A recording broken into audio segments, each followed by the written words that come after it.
Il y a une prise de parole qui est un peu commune. Un texte rédigé par un ami. Puis après, on laissera le micro ouvert pour ceux qui ont une expression particulière, qu'on veut simple, comme ils le souhaitent, sans étiquette. À eux de voir. Mais on laissera ce micro ouvert le temps qu'il faudra.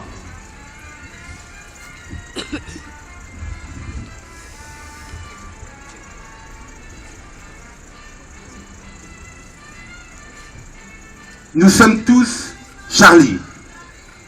Nous sommes bêtes et méchants. Oui, bêtes et méchants. Sinon, nous ne serions pas ici. Nous croyons en 3 idées simples et nous sommes prêts à les défendre. La liberté d'expression, la laïcité, la démocratie. Ce n'est pas grand-chose, mais c'est considérable. Ce n'est pas grand-chose, mais pour cela, on risque désormais sa vie. Et pour cela, ils sont morts. Frédéric Boisseau, agent d'entretien. 2 policiers, Franck Brinsolaro, brigadier au service protection. Ahmed Merabé, policier du 11e arrondissement. Et Elsa Kaya, psychanalyste et chroniqueuse. Bernard Maris, économiste. Moustapha Ourad, économiste. Correcteur lui. Michel Renaud, fondateur du festival Rendez-vous Carnet de Voyage.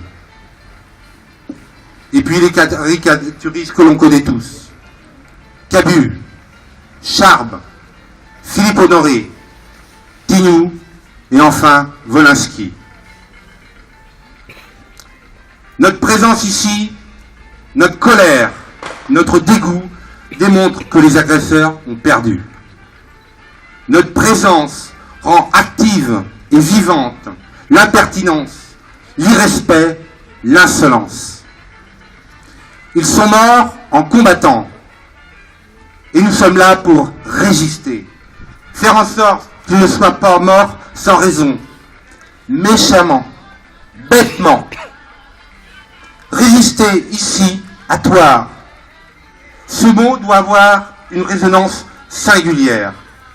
Résister, c'est combattre le fascisme sous toutes ses formes les plus perfides, qu'elles soient politiques, religieuses ou sociales.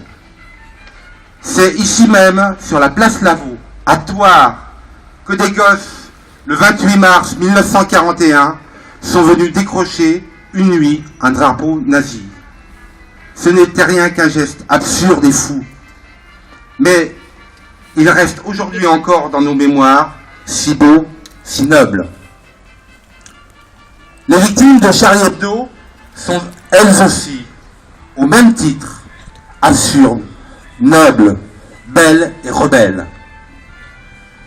Et ce soir, nous sommes là pour les saluer, pour saluer ces morts, avec colère et chagrin, mais sans se résigner.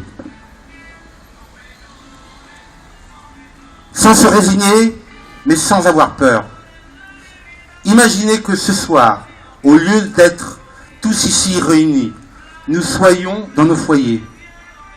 Alors ils auraient gagné, ceux qui ont tué. Imaginez que ce soir, au lieu d'être ici tous réunis, nous cherchions à nous venger. Alors ils auraient gagné, ceux qui ont tué. Nous n'avons pas peur et notre colère n'est pas la leur. Contrairement à ceux qui ont tué, nous sommes libres. Nous sommes libres et nous le clamons. Merci.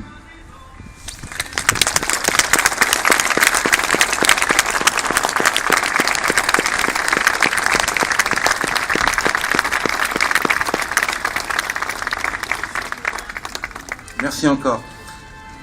Maintenant, comme je vous l'ai indiqué, ce micro reste ouvert pour vous, pour ceux qui ont quelque chose à dire. Je sais que certains d'entre vous sont venus me voir pour me dire, voilà, on aura un petit message très court, on souhaite l'exprimer. Et ceux qui, au débeauté, souhaitent aussi le dire, qu'ils le fassent. Le micro est à vous.